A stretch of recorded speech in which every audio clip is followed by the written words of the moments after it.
Selamat sore para pemirsa Mata Bijak Channel. Jumpa lagi dengan saya Rasmi Saraswati dalam acara Bincang-Bincang Spiritual.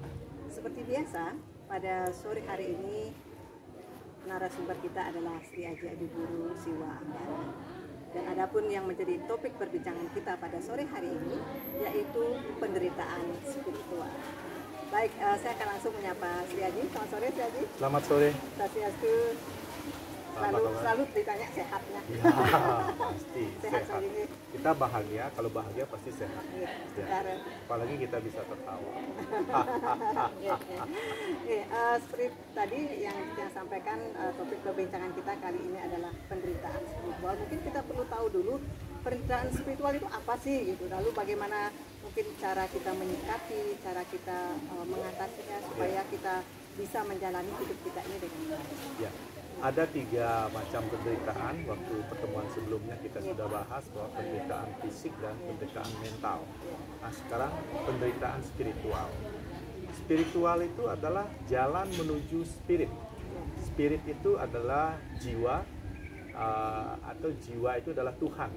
Ya, yang ada di dalam diri disebut dengan jiwa, yang ada di alam semesta disebut dengan Tuhan atau Paramatma. Ya. Target hidup kita kan mencapai Tuhan, menyatu dengan Tuhan. Nah, yang disebut dengan penderitaan secara spiritual itu kita terhambat menuju Tuhan. Karena jalan spiritual ini jalan-jalan yang sangat-sangat rumit, sangat yang sulit. Tentunya ada hambatan-hambatan. Kira-kira apa penyebabnya terhambatnya itu? Karena faktor apa sih? Godaan. Godaan di dunia ini. Godaannya banyak. Berarti godaan spiritual itu juga banyak jadinya. Karena begini, menuju spiritual itu ada 3 tahap. Tahap pertama, orang berpikir tentang Tuhan itu adalah suatu keajaiban-keajaiban. Ya, misalnya bisa melihat makhluk gaib, bisa mendengar polisik. Nah, ini dikatakan spiritual. Nah, ketika kita mengikuti arahan-arahan polisik ketika kita mengikuti apa yang kita lihat di alam gaib, ini akan memberikan suatu ketakjuban kepada kita, keheran-heranan kepada kita, suatu hal-hal yang aneh, luar biasa. Nah, di sini orang akan tertarik untuk terus mengejar itu, sehingga karena terlalu banyaknya, sehingga akan membutuhkan waktu bertahun-tahun bahkan puluhan tahun untuk mendapatkan hal itu. Itu. Nah, ini akan menjadi hambatan, padahal target utama kita adalah menuju sang Sanghat Paramilumadi. Gitu. Kemudian hambatan kedua di agama. Agama itu kan adalah suatu wadah yang dibuat oleh manusia-manusia suci, itu memberikan arahan kepada manusia, memberikan aturan-aturan kepada manusia agar kita bisa mencapai jalan Tuhan. Tetapi karena terlalu banyaknya aturan itu, sehingga orang terfokus jadi bagaimana kita mengikuti aturan itu. Di situ ada perbedaan antara yang benar dan salah. Ada yang benar, ada yang salah, ada larangan begini, larangan begitu, terlalu banyak.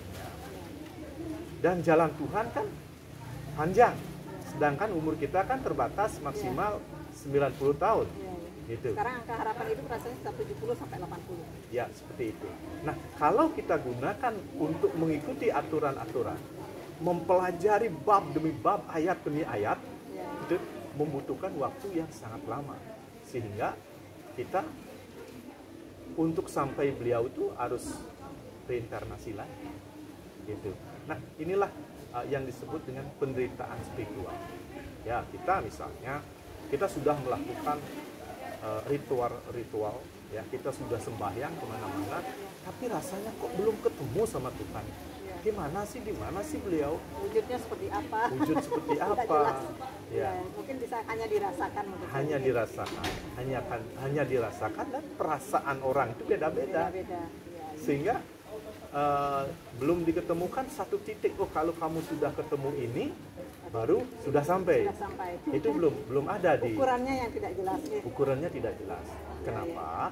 Itu disebabkan oleh karma seseorang. Ya, ada yang karmanya memang sudah dia mengumpulkan karma yang bagus di masa lalu, lahir sekarang dia cepat. ada yang menengah, ada yang lambat sekali.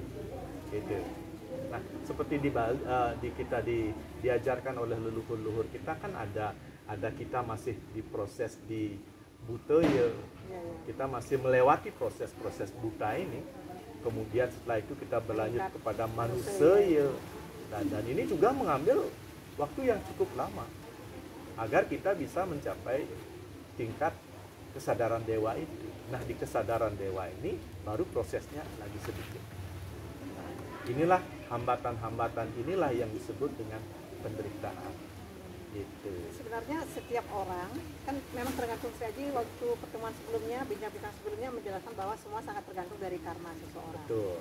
Apa mungkin ada cara untuk mempercepat, jadi misalkan seseorang yang sudah dalam kesadaran Buddha supaya dia meningkat menjadi kesadaran manusia dan seterusnya sampai ke kesadaran dewa, ada nggak kayak misalkan kalau kita sekarang ada jalan bypass, betul, ada jalan bypass, mempercepat itu sehingga tujuan kelahiran kita bisa lebih cepat tercapai, sehingga nggak perlu terlalu reinkarnasinya berkali-kali seperti itu. Apa bisa dilakukan? Ada caranya? Ya, ada dua cara sebenarnya, dua cara. Pertama, secara otodidak. Mereka itu dari lahirnya dengan menjalani kehidupan ini, dia bisa akan mencapai tujuan itu, tetapi agak lama. Ya, seperti kemarin juga dibilang bahwa kalau kita ke Jakarta bisa jalan kaki, tapi lama sekali. Ya, kita bisa naik kendaraan darat, kapal laut bisa. Ya, lebih cepat lagi. Tapi yang paling cepat adalah pesawat. Nah, pesawat inilah guru spiritual, karena guru spiritual lah yang bisa mengantarkan setiap umat lebih cepat mencapai tujuan tersebut. Gitu. Kenapa lebih cepat? Karena guru spiritual akan mengantarkan seseorang untuk mengenali siapa jati dirinya sesungguhnya. Kemudian guru spiritual juga akan mengantarkan, memberitahu apa yang harus dilakukan. Kemudian bagaimana cara melakukannya itu. Kemudian guru spiritual ini akan memberikan teknik-teknik yang disesuaikan dengan zaman sekarang. Kalau dulu misalnya untuk mencapai proses ini butuh tempat di tengah hutan. Tetapi sekarang di tempat seperti ini, apakah hotel, tempat mewah pun bisa. Itu karena teknik-tekniknya juga disesuaikan dengan perkembangan zaman. Tekniknya juga dimodernisasi. Dimodernisasi. Jadi bukan hanya karena zaman kekinian, jadi pelajaran untuk mencari Tuhan pun juga dimodernisasikan. Betul. Dan kalau sebelumnya seperti Butut yang alami, kita sebelumnya kan Tuhan itu di atas kan. Kita percaya dengan yang di atas. Kita pikir Tuhan itu hanya ada di atas, tetapi di spiritual itu Tuhan itu ada di mana-mana. Di rumput yang bergoyang pun ada Tuhan. Ya, air pun adalah Tuhan, udara ini adalah Tuhan, matahari adalah Tuhan. Sehingga semua ini adalah Tuhan. Semua makhluk ciptaan Tuhan adalah Tuhan itu sendiri. Ya, dan di ajaran spiritual diajarkan untuk mencari Tuhan yang besar, kita harus ketemu dengan Tuhan yang kecil dulu. Di mana? Ya, di jari-jari ini Tuhan. Karena Tuhan itu ada di dalam setiap sel. Gitu. Mata kita ini adalah perwujudan Tuhan. Kalau di alam semesta matahari, kalau di sini mata. Gitu. Berarti untuk memperoleh pemahaman itu memang perlu berguru ya. Guru. Kalau dari diri kalau sendiri toh kita baca ada buku-buku yang hebat-hebat itu, bukunya kan diam dia. Kita baca itu tidak ada pemahaman. Kalau dengan guru ada sedikit kebingungan, langsung tanya dan langsung diselesaikan. Kadang membaca pun bisa salah interpretasi. Betul. Bisa salah arah juga. Betul. Bahkan ini juga dalam memilih guru pun itu harus teliti. Ya, guru apa kita dapatkan? Guru spiritual itu ciri-cirinya adalah guru spiritual itu, guru ini tidak pernah membedakan mana yang baik, mana yang buruk, itu semua sama. Ya, dia tidak pernah merendahkan, tidak pernah meninggikan. Itu dia sangat sederhana. Yang pintar, yang bodoh, ya, yang rajin, yang malas sama ya, gitu. semua top. Semua top. Sinosiden. Semua top, lulus super. Karena di mata Tuhan nggak ada yang salah ya, kan, ya. semuanya benar. Ya, ya. Semuanya benar, semuanya baik. Iya, iya, iya. Ya. Berarti yang pertanyaan berikutnya Sriadi, sebenarnya apakah level seseorang atau waktu yang dibutuhkan oleh seseorang, katakanlah bagaimana kita tahu bahwa orang itu masih dalam kesadaran buta. Lalu untuk meningkatkan itu memang tidak boleh loncat kan Sriadi, harus ke kesadaran manusia dulu. Setelah itu baru bisa ke kesadaran dewa. Itu biasanya waktu yang dibutuhkan dari tingkat kesadaran buta ke kesadaran manusia dan seterusnya ke kesadaran dewa itu biasanya berapa lama? Itu Buddha aja, Buddha saja itu hampir 600 kali kelahiran manusia bisa mencapai kesadaran itu. Itu zaman dulu loh. Itu dengan proses seperti itu baru mencapai. Karena beliau otodidak.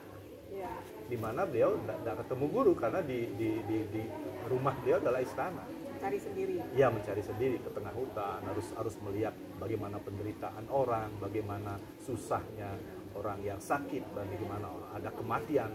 Itu prosesnya lama. Tetapi sekarang dengan adanya guru spiritual yang sudah di blessing oleh Tuhan itu ya dalam hitungan bulan lah. Dalam hitungan bulan. Mungkin ini bahasa ilmiahnya apa indikator bahwa seseorang itu sudah mencapai tingkat kesadaran tertentu, misalkan dari buta ke manusia, dari manusia ke kesadaran dewa, itu ada indikatornya atau ciri-cirinya lah, orang-orang itu sudah sampai di tingkat itu seperti apa sih? Dari senyumannya. Gitu ya? Apakah senyumannya itu sudah datang dari hati atau baru di lip saja? Ya. Kita tahunya itu dari mana sih? Kelihatan loh. Kelihatan.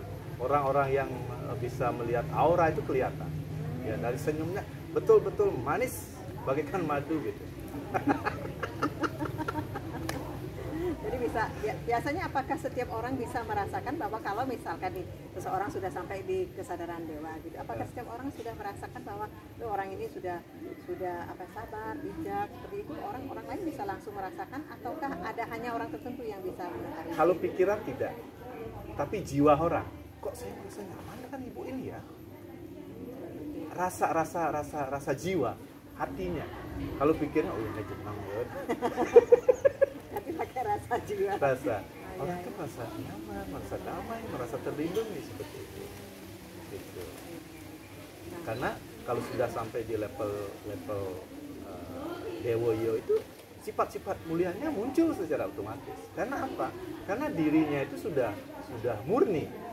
Kalau dirinya murni ya para dewa dewi bisa berstana. Kan di dalam diri kita kan ada stananya dewa dewi. Itu yang berstana, maka aura dewa dewi yang muncul. 9 dewa dewi ya. Ya, kalau mereka masih di level buto, ya karakter butonya yang muncul. Gitu. Kalau dia masih manusia ya pertimbangan otak kirinya yang masih dominan.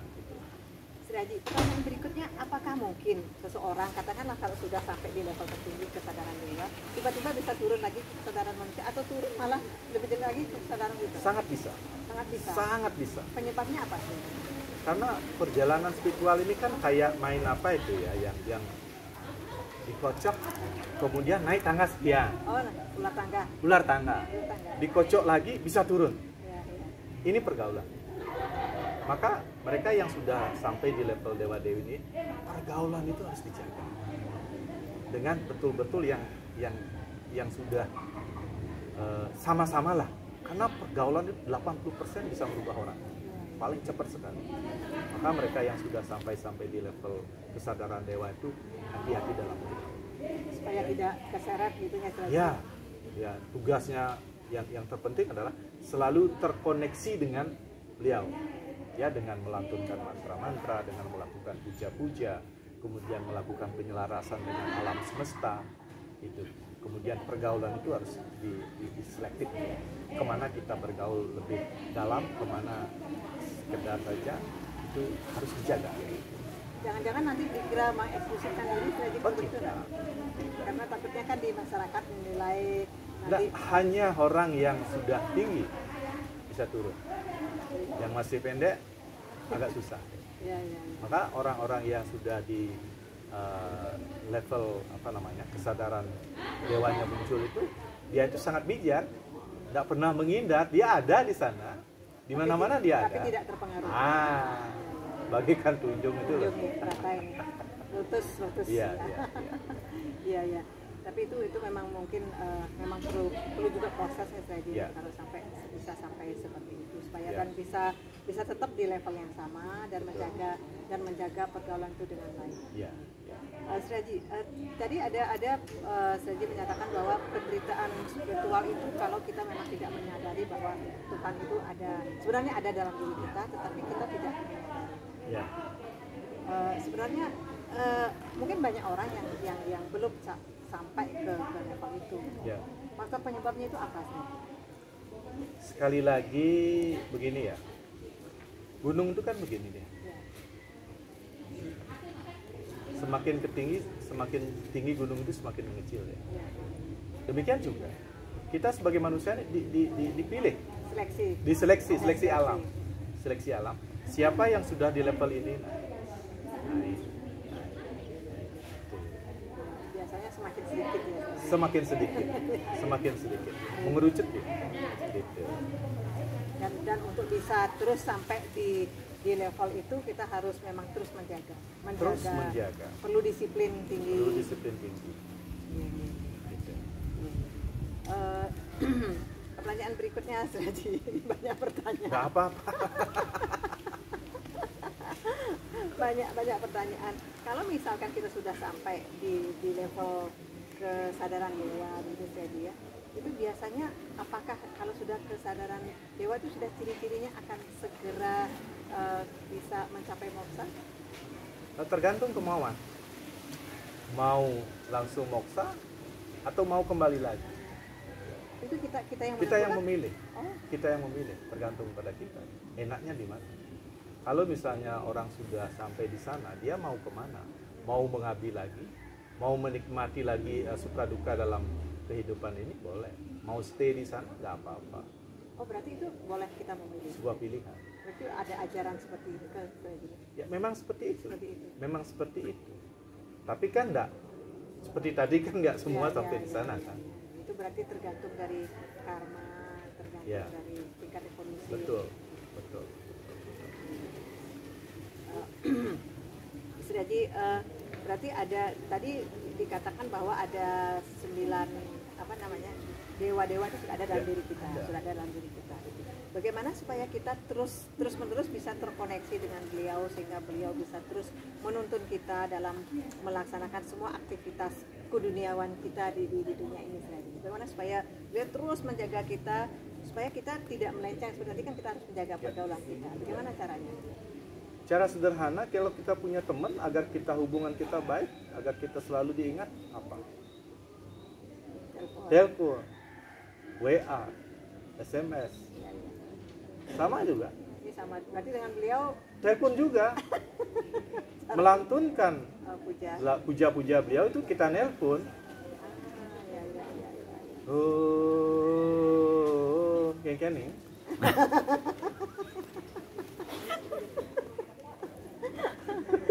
Itu sama juga.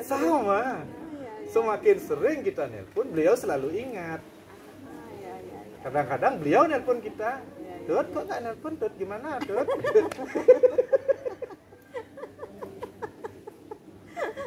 Berarti bisa seperti itu ya? Bukannya coba kalau dia nanti merasa terganggu kalau terlalu sering. Justru seneng. Gitu ya. Karena beliau sangat merindukan kita. Kita sudah ratusan kali kelahiran meninggalkan beliau. Ya, kita lahir ke dunia ini kan kita meninggalkan beliau. Beliau adalah seorang ibu, kita tinggalkan gimana? Kok anakku gimana? Ini udah pulang-pulang. Begitu nelpon aja mau pulang, beliau sudah mau nyiapkan apa itu masakan yang kita sukai pasti disiapkan. Ya. Berarti kita harus sering-sering melantunkan puja, kapanpun. Tidak ada waktu khusus lagi? Tidak ada. Kapanpun, dimanapun. Itu seperti ada iklan. Ya. Nah, udah disebut nanti dikira sponsor. Begitu mudahnya sekarang, begitu mudahnya beliau. Karena beliau yang mencari kita atas kerinduan beliau yang begitu dalam. Kita kan sudah 4 kali yuga, 4 yuga kita sudah berproses dan sekarang kita baru sadar. Berapa lama itu? Kita aja ditinggalkan oleh anak kita barang 2 minggu aja sudah rindu. Beliau betapa rindunya beliau kepada kita. Makanya beliau di zaman ini beliau memberikan cara-cara agar kita bisa cepat kembali pulang. Cara mudah untuk pulang. Ya, koneksi. Melantunkan mantra-mantra, puja-puja, tarian beliau sangat suka ketika kita menyanyikan lagu beliau sambil menari. Sangat suka sekali. Apalagi di Bali itu telah teruji tarian rejang itu. Itu semua kesukaan dewa-dewi itu. Maka siapapun yang menarikan itu dapat berkah. Gitu. Tari sakral itu ya jadi. Iya. Tari apapun. Karena memang tercipta dari beliau. Seperti lagu-lagu pemujaan 9 dewa 9 dewi, beliau yang menciptakan, bukan manusia, tetapi beliau menyampaikan lewat kita. Berarti itu harus lebih sering lagi dilakukan. Ya. Kurang rajin bagi jasa. Ya, bahkan lagi kan kita sudah tahu bagaimana teknik berkomunikasi dengan beliau kan, biar beliau memberikan sabda-sabda beliau, pelajaran-pelajaran yang kita bisa gunakan untuk diri, gunakan untuk orang lain, itu sangat cepat sekali. Ya, berdialog dengan beliau, bahkan kita juga sudah tahu teknik bagaimana melihat wujud beliau yang tak berwujud itu lakukan, semakin sering kita lakukan sehingga seolah-olah beliau menjadi diri kita, gitu. Nah itulah yang disebut dengan Dewoyo, itu kita sudah dijadikan alat oleh beliau untuk menyampaikan pesan-pesan, untuk menyampaikan kasih sayang beliau kepada makhluk-makhluk yang lain seperti itu. Berarti sebenarnya kita harus tinggal rajin, disiplin dan lakukan itu setiap hari dengan penuh rasa bakti seperti ini kan, sehingga kita bisa terkoneksi dengan. Karena begini, proses kita berhubungan dengan beliau itu sama dengan gosok gigi, sama dengan mandi, itu akan menjadi kebiasaan. Kemudian kalau kita tidak melakukan, seolah-olah ada yang kurang. Nah itu maksudnya beliau yang manggil kita. Gimana nih Tut, kok nggak ngelpon Tut?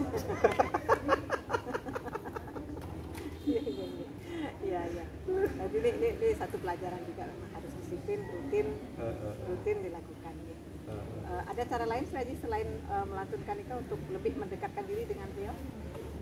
Pertama, melantunkan, kemudian berdialog dengan beliau, kemudian meditasi melihat beliau. Itu saja.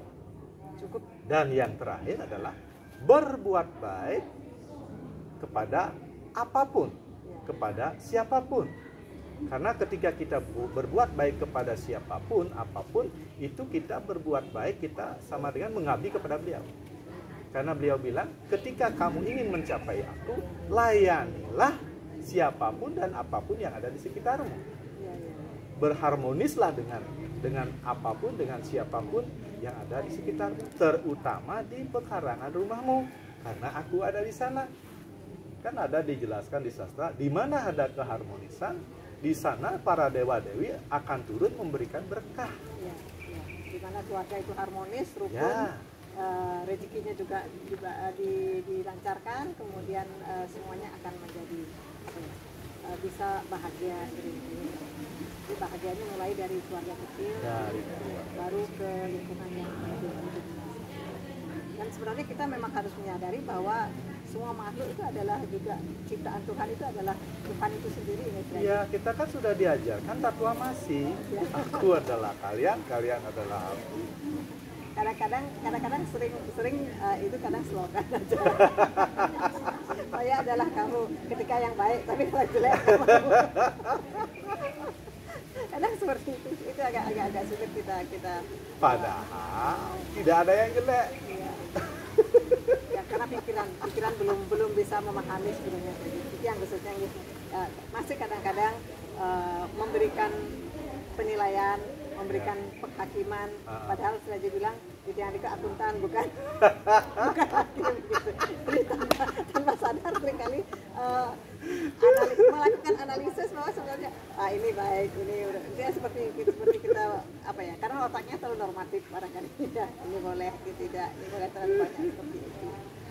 kedepannya harus belajar menerima bahwa ya semuanya baik karena sudut pandang orang berbeda. Kita bisa lagi. Betul. Iya, Sraji. Mungkin satu lagi, Sraji, yang terakhir, Riki. Adakah tips trik untuk menghindarkan kita dari penderitaan spiritual? Penderitaan harus kita undang. Jangan menghindar dari penderitaan. Ya. Pikiran saya tidak mau menderita. Penderitaan, walaupun kita tahu banyak penderitaan yang memang kadang-kadang bermanfaat katanya untuk pemulihan. Sudah S3 kan? Iya.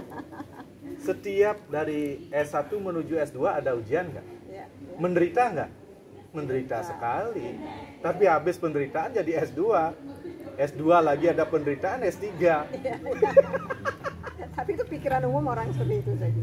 Justru datangkan penderitaan, datangkan masalah. Jangan hindari saya ada masalah. Doanya adalah berikan saya kekuatan, ketabahan, kesabaran untuk menghadapi semua permasalahan dan penderitaan ini. Karena di balik penderitaan ada kebahagiaan. Untuk meningkatkan kualitas jiwa kita, meningkatkan kesadaran jiwa kita. Coba Butut S3, saya cuma S1. Mana yang lebih menderita? Butut kan? Tapi yang lebih tinggi levelnya siapa? Butut kan? Level apanya saja? Sudah degree-degreenya, S3-nya. Di sini kan kita tidak berbicara masalah pendidikan normal. Ya, seperti itulah. Jadi yang paham. Sebenarnya kita untuk menjadi lebih baik, untuk menjadi wawasan kita lebih baik, memang harus proses belajarnya, memang harus hidup ini. Betul. Oke, Sraji, ini karena masalah waktu, kita akhiri dengan bincang-bincangnya pada hari ini. Kita akan lanjutkan di bincang-bincang selanjutnya. Baik, para pemirsa Mata Bijak Channel, demikian diskusi kita atau bincang-bincang kita dengan Sri Aji Adi Guru Siwa Ampara yang mengambil topik penderitaan spiritual. Kita akan lanjutkan bincang-bincang kita pada pertemuan selanjutnya. Yang akhiri dengan Prama Santi. Om Santi Santi Santi Om.